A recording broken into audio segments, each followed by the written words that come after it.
மிகவும் பழங்காலத்தில் ஒரு பெரும் செல்வந்த வணிகன் இருந்தான். அவன் அவ்வப்போது தொலைதூர நாடுகளுக்குச் சென்று வாணிபம் செய்வது வழக்கம். ஒருமுறை அவன் பாலைவனம் வழியாகச் செல்லும் நெடும் பயணத்தை மேற்கொண்டான். வழியில் உணவு கிடைக்காது என்பதால் சில உலர்ந்த பேரிச்சம்பழங்களை பையில் போட்டுக்கொண்டு கிளம்பினான். 4ஆம் நாள் தன் வியாபாரத்தை முடித்து திரும்பி வரும்போது கொளுத்தும் வெயிலில் தாகம் கொண்டவனாய் பாதையை விட்டு சற்று விலகி ஒரு பெரிய அக்ரோட் மரத்தடியிலிருந்த தெளிந்த நீரூற்றருகே வந்து சேர்ந்தான். அங்கு உட்கார்ந்து உணவு உண்டான், தண்ணீர் குடித்தான், சற்று ஓய்வெடுத்தான். ஓய்வெடுத்துக் கொண்டிருக்கும்போது திடீரென ஒரு பெரிய ஜின்னு, அதாவது பயங்கரமான ஆவி கோபத்துடன் அவனை நோக்கி வந்தது. "நீ என் மகனை கொன்றாய், இப்போது உன்னையும் கொல்வேன்" என்றது. வணிகன் நடுங்கியபடி, "ஐயா, நான் உமக்கு என்ன தீங்கு செய்தேன்? மகனை நான் கண்டதே இல்லையே" என்றான். ஜின்னு மீண்டும் அதே சொன்னது. "நீ என் மகனை கொன்றாய், உன்னையும் கொல்வேன்." வணிகன் நடுநடுங்கி, "நான் இங்கு வந்து உட்கார்ந்தேன், பேரிச்சம்பழம் சாப்பிட்டேன், கொட்டைகளை இங்கொங்கு எறிந்தேன். ஆனால் மகனை எப்படி கொன்றேன்?" "அந்த கொட்டைகளில் ஒன்று என் மகன் கண்ணில் பட்டு அவன் இறந்தான்" என்றது ஜின்னு. வணிகன் கதறி அழுதான். "அது தெரியாமல் நடந்துவிட்டது, மன்னித்துவிடு" என்று அழுதான். "முடியாது" என்று சொல்லி ஜின்னு அவனை தூக்கி தரையில் தள்ளப் போனது. வணிகன் மனைவி பிள்ளைகளின் பெயரை சொல்லி கதறினான். வணிகன் தன் உயிர் தப்பாது என்பதை உணர்ந்து, "குறைந்தது 1 வருட அவகாசம் தா, வீட்டுக்கு போய் மனைவி பிள்ளைகளை பார்த்து உயில் எழுதி பிறகு நான் நிச்சயம் திரும்பி வந்து விடுவேன்" என்றான். ஜின்னு, "கொடுத்தால் நீ திரும்ப வரமாட்டாய்." "இல்லை, சத்தியம் செய்கிறேன், இன்றைக்கு 1 வருடம் கழித்து இதே இடத்தில் இருப்பேன்." ஜின்னு சம்மதித்து அவனை விட்டது. வணிகன் உடனே குதிரை ஏறி வீடு திரும்பினான். வீட்டில் அவனை பார்த்ததும் மனைவியும் பிள்ளைகளும் மகிழ்ந்தனர். ஆனால் அவன் அழுததும் ஏதோ தவறு இருக்கிறது என்பதை புரிந்து கொண்டனர். அவன் எல்லாவற்றையும் சொன்னதும் அனைவரும் துக்கத்தில் மூழ்கினர். 1 வருடம் விரைவில் கழிந்தது. கண்ணீருடன் குடும்பத்திடம் விடை பெற்று அதே நாளில் அதே அக்ரோட் மரத்தடி நீரூற்றருகே வந்து உட்கார்ந்து ஜின்னை எதிர்பார்த்தான். அங்கே ஒரு முதியவர் வந்து, "இந்த இடம் அழகுதான், ஆனால் ஜின்களின் தாபம், ஏன் இங்கு உட்கார்ந்திருக்கிறீர்?" என்றார். வணிகன் எல்லா கதையும் சொன்னான். அந்த முதியவரும் ஆர்வத்துடன் அமர்ந்தார். சிறிது நேரத்தில் 2 கருப்பு நாய்களுடன் இன்னொரு முதியவர் வந்தார். அவரும் கதை கேட்டு ஆச்சரியப்பட்டு அமர்ந்தார். 3ஆவதாக இன்னொரு முதியவரும் வந்து சேர்ந்தார். 4வரும் அமர்ந்திருக்கும் போதே புகை எழுந்தது. ஜின்னு வெளிப்பட்டு, "எழுந்திரு, என் மகனை கொன்ற குற்றத்திற்காக உன்னை கொல்லேன்" என்றது. 4வரும் அழ ஆரம்பித்தனர். முதல் முதியவர் ஜின்னின் காலில் விழுந்து, "இந்த கருப்பு நாய் என் மனைவி. எங்களுக்கு குழந்தை இல்லாததால் ஒரு அடிமை பெண்ணின் மகனை தத்தெடுத்தேன். என் மனைவி அவளையும் அவன் தாயையும் வெறுத்தாள். நான் 1 வருட பயணம் சென்றபோது அவள் மந்திரம் கற்று அந்த சிறுவனை கன்றுக்குட்டியாகவும் தாயை பசுவாகவும் மாற்றி என் வேலையாளிடம் கொடுத்தா. நான் திரும்பியதும் அவள், 'அடிமை இறந்துவிட்டது, பையன் தொலைமறைவு' என்றாள். பைராம் பண்டிகைக்கு ஒரு கொழுத்த பசுவை கொண்டு வர சொன்னேன். வேலையாளன் அந்த பசுவையே கொண்டு வந்தான். நான் கொல்ல எத்தனித்ததும் அது கண்ணீர் விட்டு அழுதது. எனக்கு பரிதாபம் வந்து வேறொன்றை கொண்டு வர சொன்னேன். மனைவி கோபித்து, 'இதையே கொள்ளு' என்றாள். மீண்டும் என்னால் முடியவில்லை. இறுதியில் வேலையாளனே அதைக் கொன்றான். தோல் உரித்ததும் உள்ள இறைச்சியே இல்லை, எலும்பு மட்டுமே. மறுநாள் ஒரு கன்றுக்குட்டியை கொண்டு வந்தான். அதுவும் என் மகன்தான் என்று தெரியாமல் நான் கொல்ல எத்தனித்தேன். அது என் காலில் விழுந்து கதறியது.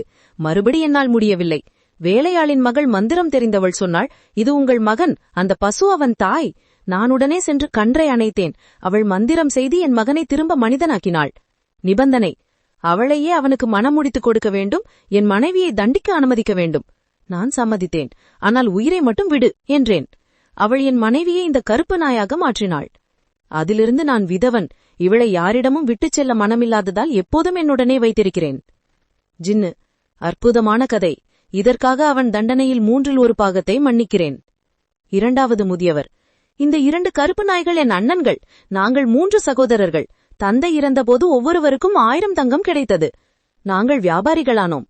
மூத்தவர் தொலைதூரத்திற்கு சென்று ஒரே வருடத்தில் எல்லாவற்றையும் இழந்து திரும்பி வந்தார். நான் அவருக்கு என் செல்வத்தில் பாதியை கொடுத்து மீண்டும் நிலைநாட்டினேன்.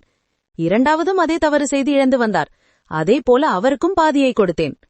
பிறகு இருவரும் என்னையும் அழைத்தனர். 'நீங்கள் என்ன சம்பாதித்தீர்கள்?' என்று கேட்டேன். இருந்தாலும் 5 வருடம் சொல்லி என்னை இழுத்தனர். எனக்கு 6000 தங்கம் இருந்தது. 1000 ஒவ்வொருவருக்கும் கொடுத்தேன். மீதி 3000ஐ வீட்டில் புதைத்து பொருள்களை வாங்கி கப்பலில் ஏறினோம். 2 மாத கடல் பயணத்துக்கு பின் ஒரு துறையில் இறங்கி நல்ல வியாபாரம் செய்தோம். அங்கே ஏழையாக தோன்றிய ஒரு அழகிய பெண் என் கையை முத்தமிட்டு, 'என்னை மணந்து கப்பலில் அழைத்துச் செல்லுங்கள்' என்றாள். நான் சம்மதித்து அவளுக்கு நல்ல ஆடைகள் வாங்கி கொடுத்தேன். என் அண்ணன்கள் பொறாமை கொண்டனர். ஒரு நாள் இரவு என்னையும் அவளையும் கடலில் தள்ளினர். ஆனால் அவள் ஒரு பரி, அதாவது ஆவி என்று தெரியவில்லை.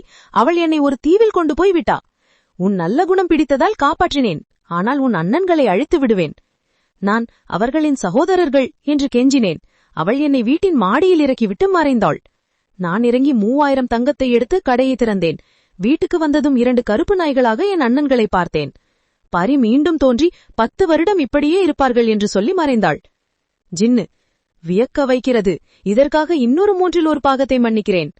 3வது முதியவர்: இந்த கோவேளு கழுதை நீ பார்க்கிறாய், இது என் மனைவி. இவள் ஒரு கருப்பு அடிமையுடன் தவறு செய்தா. நான் கண்டுபிடித்ததும் தண்ணீர் துளித்து என்னை நாயாக மாற்றினாள்.